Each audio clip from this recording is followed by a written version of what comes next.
There is a tiredness that doesn't show on the hands. It isn't the honest fatigue of the body, the kind earned by carrying weight, walking far, building something tangible.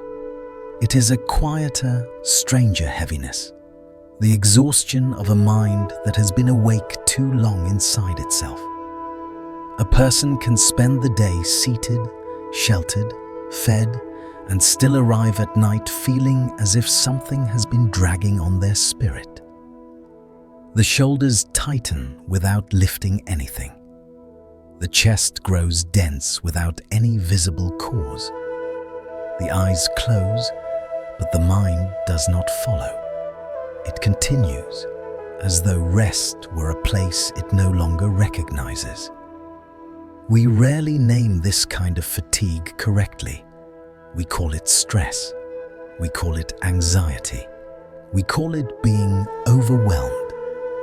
But underneath the vocabulary is a simple experience. The mind has been running without an end point. It has been rehearsing the past and negotiating the future, trying to protect the self from pain by thinking faster than life can move. And yet, thinking faster does not save us. It only burns through our inner fuel. The mind is a magnificent instrument, but it was never meant to be a permanent home. It was meant to solve a problem and then release it, to plan and then arrive, to remember and then return. When the mind loses this rhythm, when it becomes a constant commentator, a relentless editor, a tireless prophet of disaster, it begins to produce a different kind of suffering, not from what is happening, but from what might happen. Not from what was said, but from what might have been meant.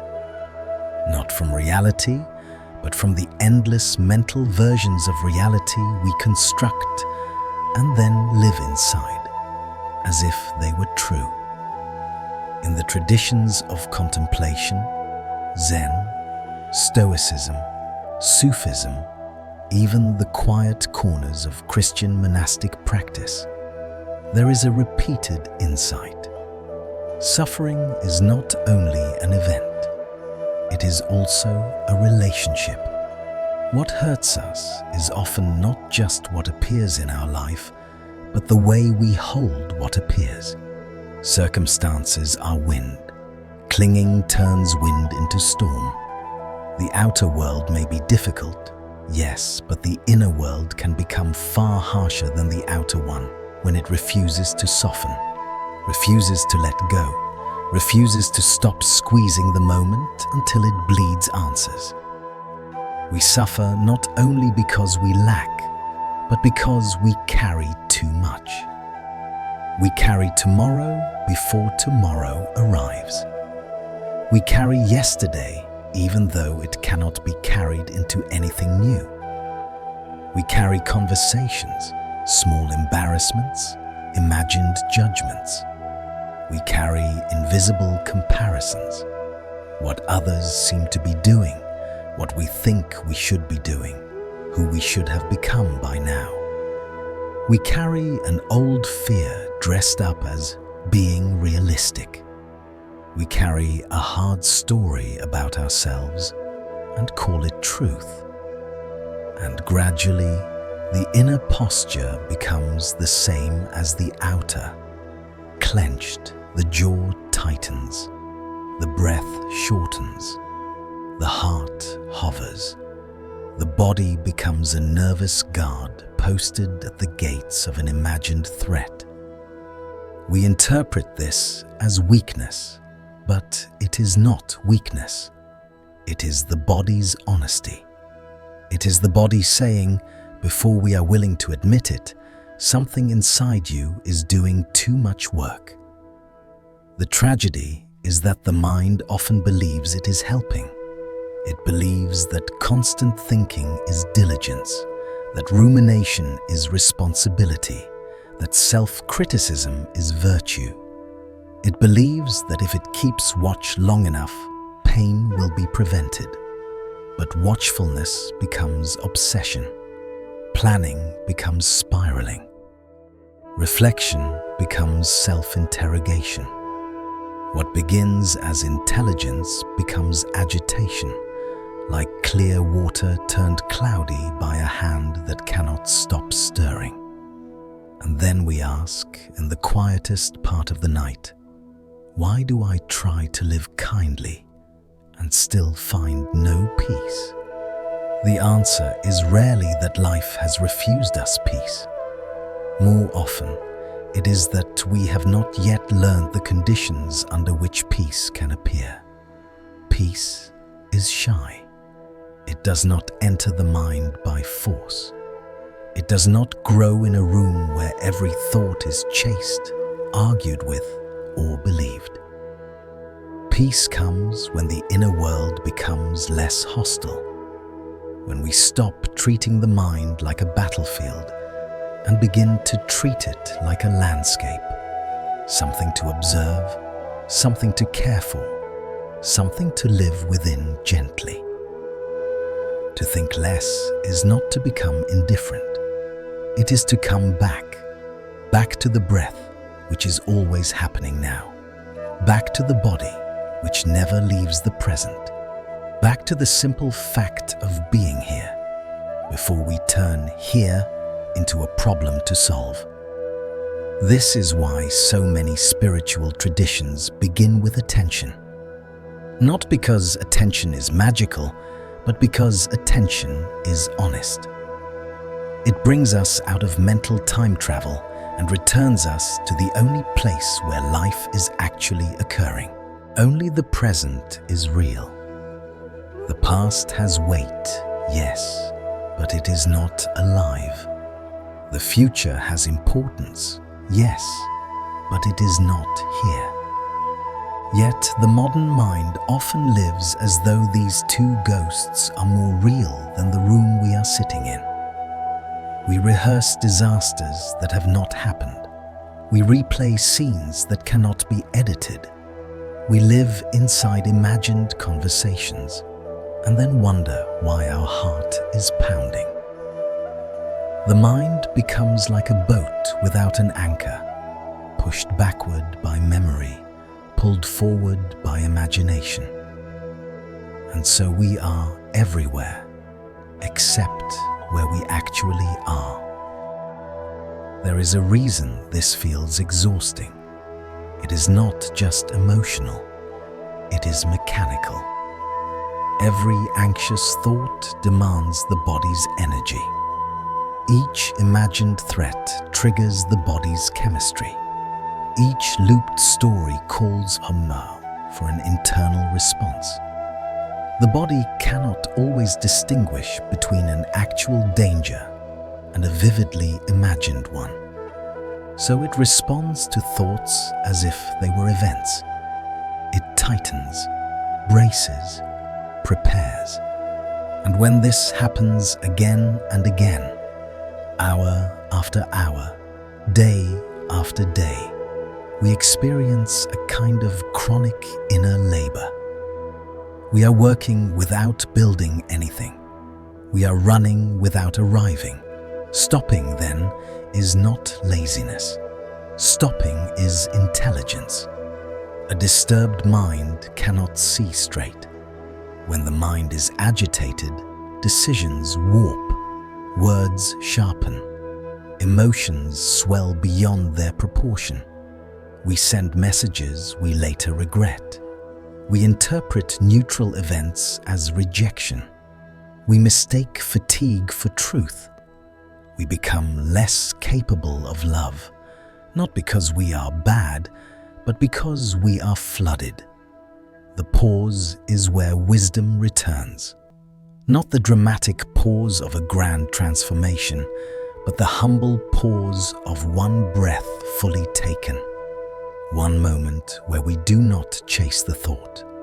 One moment where we let the mind produce noise without obeying it. This is not suppression. It is not denial. It is the recognition that thoughts are not commands. They are not always accurate. They are not always necessary. Thoughts are like weather crossing a mountain. They can be dark and they can be loud and they can obscure the sky, but they are not the sky. They move. They pass. Suffering grows when we seize the weather and insist it must become permanent. When we believe every cloud is an omen, every gust a verdict. This is why many contemplative practices do not begin by demanding silence. They begin by offering a resting place. Return to the breath, not as a technique to fix yourself, but as a home address.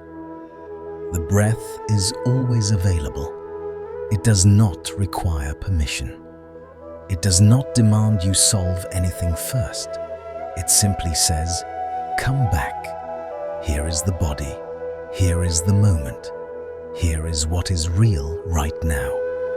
When the mind is frightened, treat it like a frightened child, not with scolding, not with violence, not with the impatient demand to stop already, but with steadiness, with tenderness, with the quiet confidence of someone who knows that fear is not the enemy. It is a visitor. A simple method can be enough. When a thought arises, notice it. Name it softly. Worry, planning, replaying. Then return to the breath. Not once, but again and again. You are not trying to win. You are practicing return. Because return is the art. This is what many people misunderstand about inner quiet. They imagine that peace is a state in which no thought arises. But peace is not the absence of thought. Peace is the absence of clinging. A peaceful mind may still produce thoughts, just as a river still flows. But it does not have to jump into every current. Perhaps this is why we feel so tired. We have been living two lives at once. One life unfolds in real time, ordinary, imperfect, manageable. The other life is performed in imagination, filled with judgment, threat, comparison, commentary. The imagined life is usually heavier than the real one, and by inhabiting it, we miss the gentleness already here. Morning light on the wall, the small warmth of tea, a breeze at the window, the quiet miracle of being able to breathe. Peace is not a prize at the end of a perfectly managed life. Peace is a practice, available in the middle of unfinished days. And it begins with permission. Permission to rest before everything is resolved. Permission to be human, which means sometimes confused, sometimes afraid, sometimes tender and tired. Permission to set down the burden of carrying the whole world in the mind. Tonight, before sleep, try something uncomplicated. Sit up slightly. Let your hands rest in your lap or on your stomach. Inhale slowly. Exhale longer than the inhale. Do it again.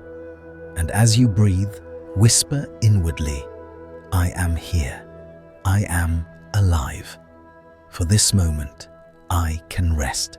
Let the mind run if it must, but do not chase it. Watch it the way you watch a river. You do not need to hold the river for it to flow. You do not need to hold the mind for it to pass. Each time you return to the breath, you return to yourself. If you have been living as someone who carries everything, consider this your permission to put something down. Not because you are careless, but because you are human. Not because you are giving up, but because you are coming home. And when you come home, quietly, without performance, you may discover something both simple and profound. Peace was never far away. You were just running too fast to see it.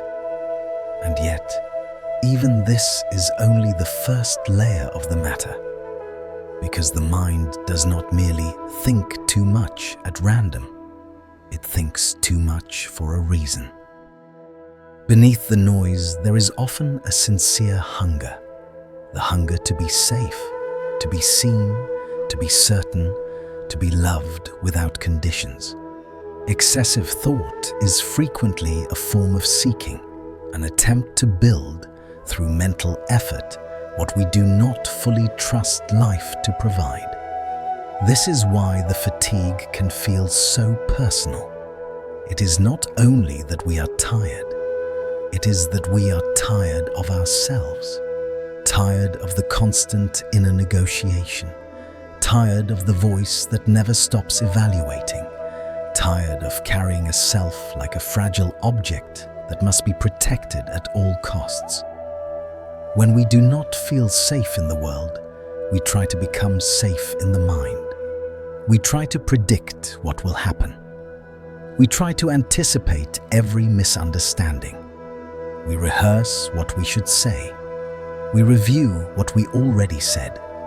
We keep watch for disapproval. We scan for rejection. We look at other people and imagine their opinions, then suffer under the weight of opinions that may not even exist. And even when nothing overtly wrong is happening, the body remains on alert, because the mind has trained it to believe that peace must be earned by vigilance. But vigilance is a poor substitute for trust. A person can be vigilant for decades and still be surprised by life. A person can overthink a conversation 1,000 times and still be misunderstood. A person can plan perfectly and still lose what they love. Life is not cruel for this. Life is simply alive. It moves. It changes. It refuses to be fully held. And so, in a subtle way, the mind's exhaustion is also the exhaustion of control. It is the exhaustion of trying to hold what cannot be held, the certainty of the future, the perfection of the past, the stable approval of other minds, the guarantee that nothing will hurt. We clamp our hands around water, and the tighter we squeeze, the less we possess. We do this not because we are foolish, but because we are human. We learned somewhere along the way that clinging was a kind of love, that worry was proof of care, that self-criticism was a path to improvement, that to loosen our grip would be irresponsible. But there is another kind of responsibility, the responsibility to notice what our grip is doing to us. The responsibility to realize that the mind can become an overworked guardian, protecting us from threats that are not present, using strategies that injure us more than what we fear. The responsibility to ask, what am I trying to secure through my thoughts that I have not learned to receive through trust? Because the mind, when afraid, becomes moral about its fear. It tells us that rest must be earned, that calm must be deserved, that peace is a luxury for people with better lives or better habits. It tells us we must first become someone else, someone more accomplished, more disciplined, more certain, before we are allowed to soften. And this is one of the deepest violences modern people commit against themselves, postponing gentleness until after perfection. But perfection is always after. It is always elsewhere. So what would it mean to practice a peace that does not depend on arriving? It would mean learning to distinguish between the voice that is useful and the voice that is habitual. There is thinking that helps. Thinking that plans a meal, solves a problem, makes an honest apology. And then there is thinking that circles, thinking that does not solve but only tightens. The first kind of thinking moves life forward. The second kind makes life smaller. The first kind ends. The second kind feeds on itself. To notice this difference is already the beginning of freedom. Freedom does not come when the mind never wanders. Freedom comes when wandering no longer feels like captivity. When you can see a thought arrive and say calmly, "This is the mind doing what minds do." Not "this is me." Not "this is truth." Not "this must be solved immediately." Just a thought is here. This is the quiet power of observation. It takes the throne away from the mind's urgency. And once urgency is softened, something else becomes visible. The present moment is not empty. It has texture, it has warmth, it has sound and weight and light. It is not merely a hallway we rush through on the way to real life. It is real life. The tragedy of overthinking is not only that it hurts, it is that it distracts us from what is already enough. So much of what we chase is not found in the future. It is found in a different way of being with the present. A person who cannot taste their tea because they are worrying about tomorrow does not lack tea. They lack arrival. A person who sits with a friend while replaying an argument from last week does not lack friendship. They lack presence. And presence is not a philosophy. It is a practice of returning. Returning is humble work. It does not flatter the ego. It does not produce immediate drama. It is repetitive, almost ordinary. It is the same movement again and again. You notice you are gone, and you come back. You notice you are lost in thought, and you come back. You notice you are tightening, and you soften. You notice you are holding your breath, and you breathe. This is why the breath becomes so central. Not because it is mystical, but because it is faithful. The breath does not argue. It does not demand explanations. It does not punish you for wandering. It simply continues offering you a doorway back to what is real. And each time you step through that doorway, you teach the nervous system a new truth. I can be here and be safe. Not always safe from pain, but safe enough to live. Because perhaps the greatest exhaustion is not thought itself, but the loneliness inside thought. The mind can be a crowded place, full of voices, yet strangely isolating. It can feel as though no one else can enter. You can be surrounded by people and still be trapped in an inner monologue that never asks for help, never rests, never admits it is tired. The mind tries to carry everything privately, as if needing support were shameful. But needing support is not shameful. It is human. In fact, to stop fighting the mind alone is often the first true step toward peace. Peace is not always a solitary achievement. Sometimes peace arrives through the simplest forms of contact. A sincere conversation, a hand held without explanation, a walk in ordinary air, a moment of laughter that interrupts the mind's grim seriousness. The philosophical mistake we often make is thinking that peace is a solution. Peace is not a solution. Peace is a relationship to life. A relationship in which we stop demanding that everything be different before we allow ourselves to breathe. A relationship in which we stop treating discomfort as failure. A relationship in which we learn to carry the inevitable pains of being alive without adding the optional pains of constant inner resistance. This is where wisdom becomes practical. It teaches us what pains are unavoidable and what pains are self-made. Loss will hurt. Change will unsettle. Misunderstandings will happen. The body will age. These are natural winds.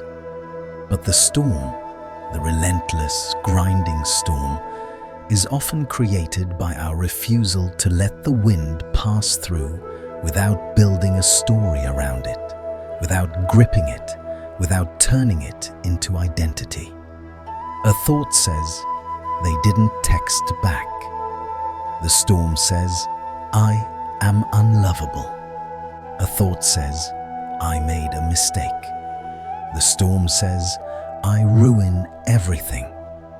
A thought says, "I feel behind." The storm says, "I will never become what I should be."